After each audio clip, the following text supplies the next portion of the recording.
Hello, amazing parents, ready to help your baby talk easily and quickly.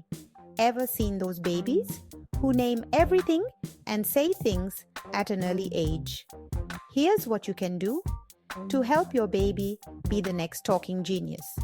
Let's dive into some easy and fun tips. First up, talk to your baby most of the time in a gentle way. Your voice is their first teacher.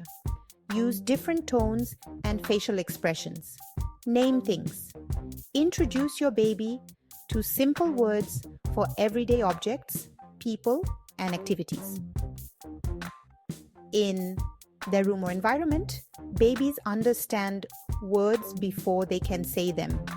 Next, flashcards are your friend. They help with visual memory and single words, making it easier for your toddler to identify things, play nursery rhymes, and phonic sound videos. These build auditory memory and can speed up speech development. But remember, no screen time. It limits human interaction, which is key for learning to talk. Read to your baby every day. This introduces new words and shows how stories flow.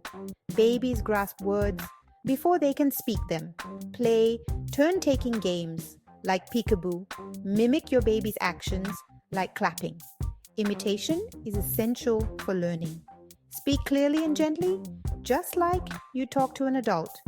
Avoid baby talk to ensure proper pronunciation. Finally, develop their listening skills. Respond to their sounds to teach conversation and build their confidence. You've got this? Happy chatting!